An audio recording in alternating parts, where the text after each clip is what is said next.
This story caught my eye. Obesity rate declining in the U.S. And this is a survey done by Gallup.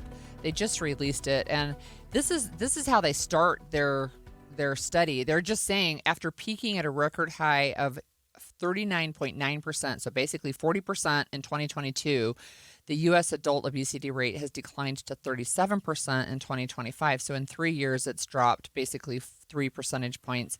That's 7.6 million fewer obese adults compared with just 3 years ago. But one of the things that's interesting is the diagnosis of diabetes, which is a disease that can be managed but not cured, has reached an all-time high of 13.8%. So anyway, it's really interesting. And of course, there's a correlation with the increase in use of GLP-1 drugs, which are glucagon-like peptide agonists, which is a class of medication to treat type 2 diabetes and obesity. So we know those by the brand names of Ozempic, Zepbound, Trulicity. They're different types of drugs, but they're all kind of in that same category. So, of course, when I heard that obesity had reached a 15-year low, the first thing I thought was, Ozempic. You know what I mean? Because people rely on that. Yeah. But then when you said diabetes has gone up, I have to ask this. If these are diabetes drugs, are people claiming they have diabetes to get the drug, or can you just get it? I mean, I don't know. I mean, the drug was, I remember when it came out early, it treats diabetes, and all of a sudden people were like, hey, I also lose weight. And they would say, when they advertised, I thought this was crazy. One side effect is a lot of our people lose a lot of weight. So I'm thinking, great. Sign me up, right? People are going to go jump and say, well, I've got diabetes, sign me up. I don't know how it works, whether you have to have diabetes to qualify for these drugs or not, because it seems like that's what they were designed for. So that's a super good question. And this paragraph comes from Gallup, who did the survey. And it's called a probability survey. So they use respondents' self-reported height and weight to calculate the body mass index, BMI. We can have a whole conversation about whether that's even reliable or scientific. But they say this: a vanity effect in how respondents present themselves may explain why Gallup's obesity estimates are typically somewhat lower than those obtained from studies that use randomized clinical measurements. Yeah. But they do say that people are consistent in reporting their height and weight across all age groups, but not all individuals who are obese will develop diabetes, and some who are a healthy weight will never get diabetes. So there's other factors that can impact it. But it may be that they're like, oh yeah, now I have it. I don't know. I will tell you this. I was diagnosed with type 2 diabetes. It's been, I don't know, I can't remember now, a number of years ago. But I will say that when I was diagnosed, it was not controlled. It was, my A1C was very high, and I had not had a regular physical for a long time. I was busy taking care of my family and not taking care of myself at all. And so I had type 2 diabetes. I was trying a bunch of different things. But when I started on Ozempic about a year and 3 months ago, it has really, really done wonders for my blood pressure. It's down. My A1C is in normal range. My heart issues have resolved, and I've lost, I'm now down almost 80 pounds from my peak. So does it help with the diabetes? Yeah. Oh, yeah. Yeah, it really did what it was supposed to do. So is it like a substitute for insulin? I mean, so the way it works, the way these medications work, is they mimic a natural hormone which helps regulate blood sugar levels and promotes a feeling of fullness. So I had insulin resistant. So type 2 diabetes means like it is diet and lifestyle related. It's not something that you're develop and you have to treat with insulin necessarily.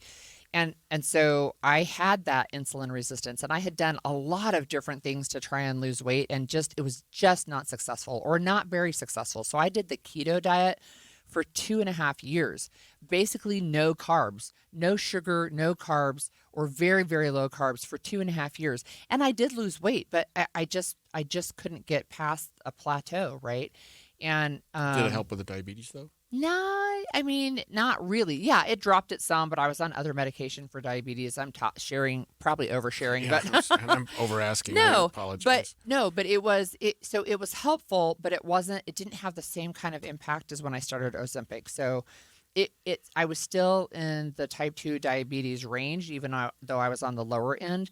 But once I started on Ozempic, I'm down now in a normal blood sugar range. So the diagnosis will stay with me, and I'll have to stay on top of it the rest of my life. But this has been really good for me. Yeah, and I'm wondering, from what I've heard about Ozempic and others, these GLP-1s, whether or not once you get to the weight you want to be, if you still need to take the drug. I mean, if you go off it, I'm not talking about you personally, but are there findings that people who go off that gain their weight back? Yes, there are, and that their appetite comes back, and there are it's early because they're still relatively new, but there is now a new oral medication instead of an injectable medication.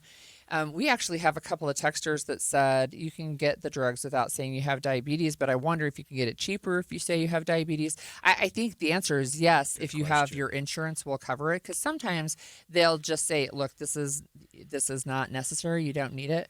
But in my case, the insurance does cover pretty well. And then there are people who do have side effects, of course, from these, but the overall conversation we're talking about is this drop in obesity rate in U.S. adults. I think 7.6 million fewer obese adults is really significant. Yeah, and they're these wonder drugs, but ABC's Sherry Preston says that they're not really proving to be a cure for everything. The use of GLP-1s like Ozempic and Wegovy has more than doubled since early 2024, when only about 6% of American adults self-reported using them. Now, Gallup says that number is more than 12%, and those drugs have had an impact. For the first time in more than 15 years, obesity rates in the U.S. have fallen from almost 40% in 2022 to 37% today. Diabetes rates in the country, however, have gone up, emphasizing GLP-1s aren't a cure-all for chronic diseases. Sherry Preston, ABC News. Yeah, and I think everybody has to be aware of their own health. And we have a texter who said he didn't want to get on those medications. I think that's totally valid. I have a son who is losing weight through the traditional diet and exercise, and isn't interested in going on these types of medications. But in some cases, they can be helpful. It's just that now we have a doubling in the number of people who are using these medications, and we have a drop in the obesity rate. It's weird. When I was a kid, when I was in high school, I was on the wrestling team, and I could get my body to weigh anything I needed it to. Wow. I cannot do that for anything now. I think, if I could just lose 5 pounds, that's about where I want to go. I just can't do it. I don't know why. Age and metabolism changes. Yeah, they do. I mean, you don't eat for a day and you come back and you weigh the same as you did yesterday. Like, I don't know what's going on. My daughter is coaching a girls wrestling team this year, and she was telling me yesterday how they have to weigh at the beginning of practice and at the end of practice, and that one of her young women that's on the team actually gained weight during practice, and she's like, how did that happen? Yeah, how does that happen? He's sneaking a candy bar in while you're taking a break. No, she said it was probably the water she drank. But look, there's also a news story that Eli Lilly, which makes Zepbound, they're teaming up with Walmart to boost access to their weight loss drug so that cash-paying patients with a prescription can get single-dose vials at a 50% discount through some of the superstore pharmacy locations. So they're trying to get it out there. Of course, they're very concerned about proprietary control. So we do have compounding pharmacies. We've talked with Lois Collins of the Deseret News about some of the access to these medications. But the good news, I think, for the health of American adults, generally speaking, is that we have 7.6 million fewer obese adults in the United States right now than we did 3 years ago. And that's a good thing. I think the trade-off between the good and the bad from these drugs so far looks very good. I mean, we'll have studies as we get further down the road. Correlation does not necessarily equal causation, although I think there will be additional scientific studies to correlate this overall drop in the increase in use of these GLP-1 drugs. Yeah, well, I mean, they're wonder drugs, and so far they're doing a great job for a lot of people. And if the obesity rates are going down by 3% over the course of 15 years, that's pretty good.